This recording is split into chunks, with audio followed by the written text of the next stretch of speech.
The media has an uncanny manner of demonizing the African American male. Based on the stereotypical roles in films, as well as the information being generated by the media, it appears as though African American men prefer not to embrace the responsibilities of matrimony, fatherhood, or obeying the law. To combat this ignominious action, we sat down and talked with several individuals who have made a difference for themselves and the persons around them. These men come from various backgrounds and have been a downplayed part of the black experience. In 1987, I was playing with a gun, and the gun accidentally went off, and it struck and killed my brother. For 3 years, Abdul Muhammad has been speaking his message of how African American men need to be husbands to their wives and fathers to their children. Through the Newark Comprehensive Center for Fathers and Fathers Now initiatives, Mr. Muhammad has directly targeted ex-felons, street gang members, and any father who wants to make a difference in the lives of their families. Using a holistic approach, NCCF offers fathers mentoring, parenting and life skills, legal assistance, tutoring for math and reading, individual counseling, support groups, father-child activities, employment search, and interview preparation services.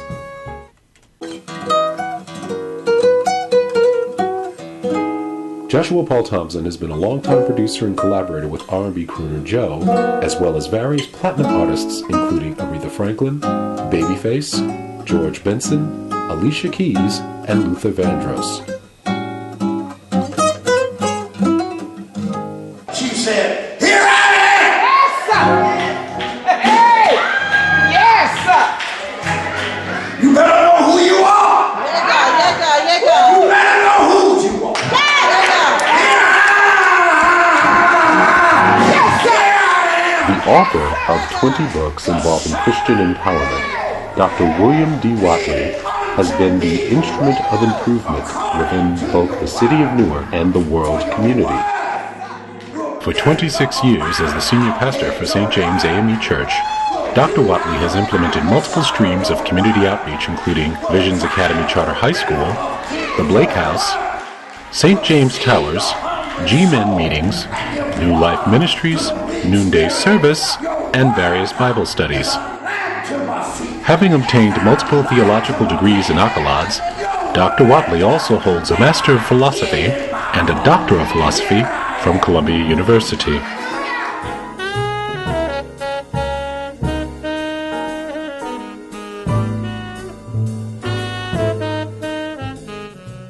My father and his colleagues, what they taught me was lifestyle and the way that you pastor and care for people.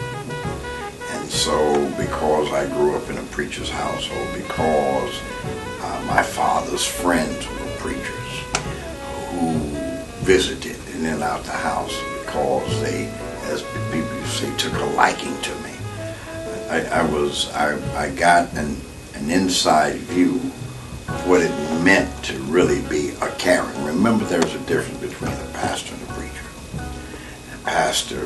Preacher preaches, a pastor has a congregation and tends to develop that flock. Fortunately, I grew up around some persons who were not major preachers, not large pastors. I pastor a church larger than I think any of those. As a matter of fact, I know I pastor a church larger than any of the persons who helped shape my ministry. But their skills and their gifts went beyond the size of their congregation.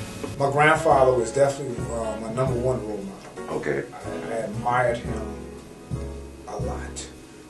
That man there was a hallmark, you know. And I often tell people sometimes we try to look for role models outside of our own families, and we associate role models with entertainers and people like that. And my grandfather was a role model for me. He was a family man that had values. You know, he was born in the 1920s, and even after him and my grandmother divorced, you know, he still was there for his children. He was still there for his grandchildren, his great-grandchildren, up until his death. Minister Louis Farrakhan. Minister Louis Farrakhan is my role model. I look up to him, because of his strength, his resilience to articulate a message to us, and not being afraid to do that. I admire him for that. Dr. Naeem Akbar. Dr. Naeem Akbar is another man that I look up to, respectfully so. I've read all of Dr. Naeem Akbar's book. When I was in prison, in fact, Dr. Naeem Akbar would write me letters. I reached out to Dr. Naeem Akbar, and told him my thoughts and stuff like that. He would write me letters. I have several letters that he wrote to me when I was incarcerated. I never had a chance to meet him, but definitely reading his book, like Visions for Black Men, Chains and Images of Psychological Slavery, Community to Self, and all these Ancient Light from Africa, all these powerful books that he had written. And lastly, I would say it's another brother that is a principal right here in the city of Newark. Has a school right next door, Newark Tech. Principal Baruti Kafeli. Another positive brother that I look up to as well. That I can say that is a mentor because of his stance of where he stands at as an educator. And how he runs his schools and stuff like that. And this being a family man, a husband and a father, to his kids. People who made a difference, there was Ben Jones, who was the first black councilman in Orange. My dad, Ernest Thompson, who helped Ben get elected to his first term, and they desegregated some of the schools in Orange. Did a lot for North Jersey City. Yeah, they had a company, a citizens union called Tri-City Citizens Union for Progress, which did a lot of things in the tri-state area for the three cities that were Jersey City, Newark, and I think it was Bayonne. I think those were the three cities that they grouped together for Tri-City. There's a new company now called Hands, which is an independent nonprofit organization that helps rebuild the houses in Orange. They've rebuilt over 100 houses. My sister Mindy Thompson Fully Love is actually working with them to rebuild a lot of these houses in Orange. And they've taken houses that were originally crack houses, fixed the worst house on the block, and then every house on the block is better because the worst house was raised up.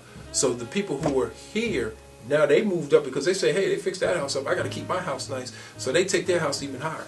Amazing. Yeah, it's a pretty interesting concept. But what happened to the inhabitants of the crack house?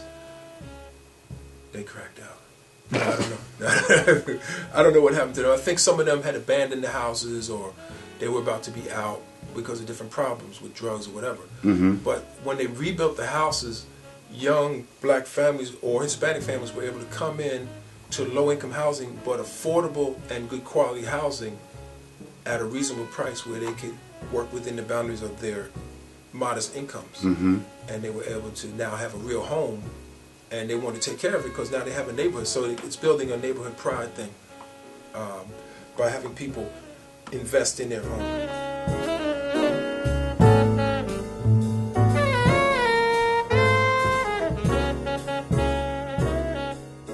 You clearly look 10 years younger than you actually High blood pressure are. runs in my family. My dad had it, so I came down with it a few years ago. So I just been watching my weight. If you keep your weight down, you lower your pressure. If you watch your salt, you lower your pressure. Keep your potassium high, vegetables, and try to get back to natural living. That's the key. Too much canned food, too much condensed sugar, or in the form of concentrated calories like fruit juice, too much. Even coffee with sugar in it every day. These things add up, bring your weight up. That causes your pancreas to work harder, causes your body to store more fat, which causes your cortisol to go up. That causes more stress, and it becomes a revolving cycle. They call it metabolic syndrome, which is sort of a precursor to diabetes. So you can be on a bad course and not know it. And that's what was happening with me. I had to watch myself. Even though I was into working out, I was into training and eating good food. But still, you can have some certain amount of stuff leaking into your diet that isn't nutritious and just giving you too many calories. So you have to watch the concentrated calories and the hidden calories and eat more natural foods with the roughage, the vegetables, a certain amount of fruit, not too much excessive fruit because fruit is still sugar. And you have to up your water, your exercise, and get proper rest. We don't like to go to the doctor. You know, we have a disingenuous trust when it comes to our health. First of all, poverty is a form of insanity. Poverty drives men and women crazy. And when people know that they are living in impoverished conditions, they accept that and they take that on. And when you take that on mentally, it becomes a part of your mental perspective. Then you allow yourself to oppress yourself. Oppression breeds tyranny and injustice. And as a result of the tyranny and injustice, it comes from our self-oppression that we inflict upon ourselves because of our hatred for ourselves and our hatred to have wellness, a good life, for sustainability. So we disregard our health. We eat all in between meals and we don't exercise and all this other stuff like that, and we become obese. The Bible says very clearly that they of a man's own household can be his worst enemy. We take that to be mom and dad. No, your body is your household. So if you're constantly putting bad thoughts and bad foods and suggestions into your body, your house takes on the ills and endures the effects of illnesses.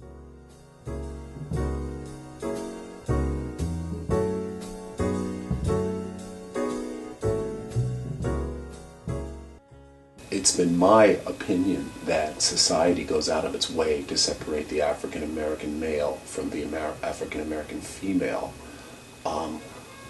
What do you think are some of the factors that we can do to combat that? Living in a way that does not confirm and affirm the stereotypes. We act out stereotypes and just be decent. That's all. Just be decent and respectful. I mean, I don't think society, because black women are subjects of racism and stereotyping too, I don't think society continues to separate black men and black women. We ourselves separate ourselves by our conduct. Do you believe that our African American sisters are indeed supporting us, or do you believe that there has become a chasm between us, just how the society has placed us and pictured us, especially the media and my all-time favorite, the 6 o'clock news? Well, first of all, a woman shouldn't support any man that's lazy. A woman shouldn't support any man that cannot elevate her, as a man. The Honorable Elijah Muhammad always taught in the nation that the job of the man, just like it says in the Quran, the job of the man is to be a maintainer of the woman. Yep. And her job is to get strength from the man. And this, unfortunately, African American women, when they do not get strength and they do not get guidance and support from a man, then their nature dictates, or their nature tells them that either I have to take control of the relationship, and sometime in the process that I'm taking control of the relationship, because the man is not where he's at or where he needs to be as a man, we take that as if the woman is challenging us. We take that and we misconstrue that see, a woman, I believe that a woman worries about how bills are going to be paid, and whereas us as men, we worry about this keeping a job. See, a woman ain't thinking like that. See, a woman is thinking about, listen, I need to know 6 months between now and here and now whether these bills are going to be paid, whether we're going to continue to have a roof over our head. And if she see you lacking in any of those areas, she's going to step up to the plate, and she might challenge your manhood, and you might think that it's a chasm and all this other stuff like that, but it really is not. It's just that she's just making sure through her security that we're going to be secure. and that we're going to be all right. So a lot of us as men, a lot of us as black men, we cannot deal with an educated, sophisticated, independent black woman today is because of the fact that we ourselves have not arrived at our manhood. So as a result of that, we challenge a woman, and the next thing you know, domestic abuse becomes a reality, and the domestic violence becomes an issue in a household because we're not on the same page. When I love a woman that is sophisticated, I love a woman that is educated, I love a woman that knows herself, because if you know yourself, you're going to drive me to my purpose and my direction in life. And then we could take that together and make a reality for ourselves. But today I believe that black men and women, we really need to have a sit down and a dialogue, and it ain't going to happen until both sexes, understand their roles. I think I heard you mention to me that you and your wife have been married for 15 years, or something like that. Yeah, 15. Yeah, going on that. Okay, can you share how you met? We met at a local barbecue. George Hopkins, a neighbor of mine, was having a barbecue, and her sister was there, whom I knew. And I hadn't met my wife when she was young, and then we re-met at the barbecue, and then we started talking and hanging out, and then we became great friends, and then from there, romance. And now we have this beautiful family. Yeah, that's a beautiful thing. The reason why that's important, I think, is because if you ask me, I believe that society goes out of its way to separate African American males from African American females. That's well, just African American males and females go out of their way to separate each other too.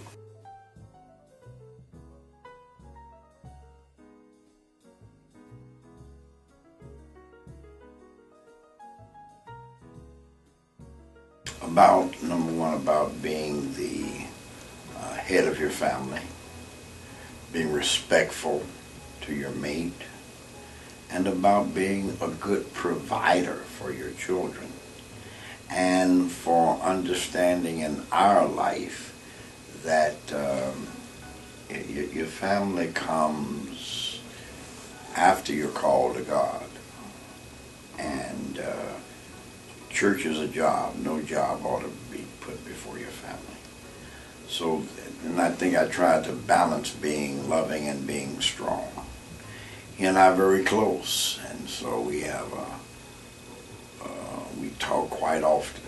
Yeah, but there are some times I'm talking to my son, who is my good friend, and sometimes I'm talking to my son as father.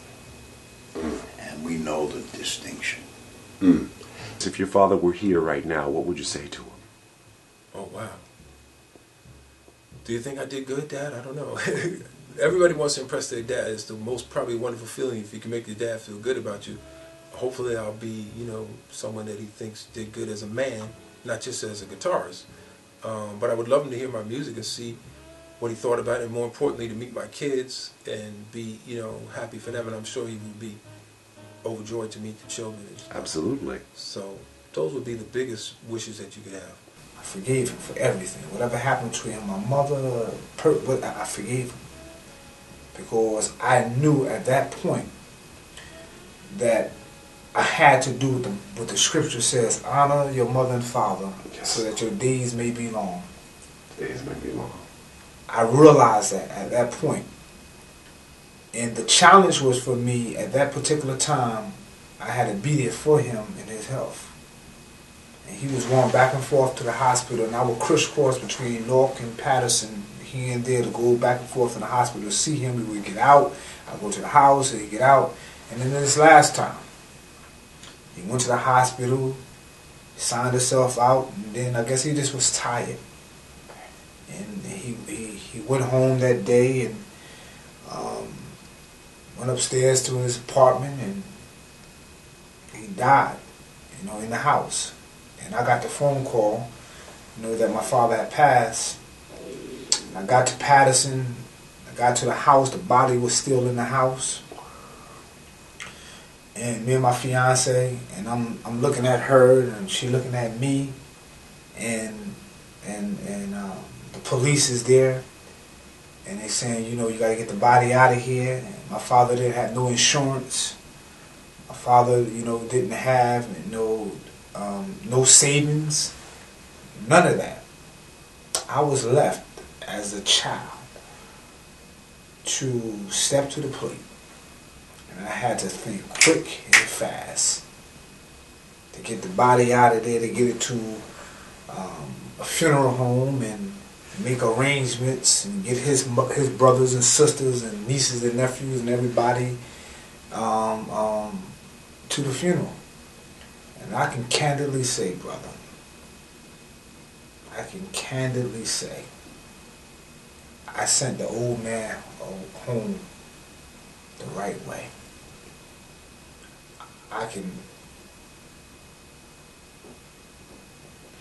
I did my job as a son. I buried my dad, man. I sent him home the right way. You did. I did the right thing. My family was proud of me. I sent my father home the right way. So my point is that sometimes we might disagree with our parents, but we are still obligated. And I knew that.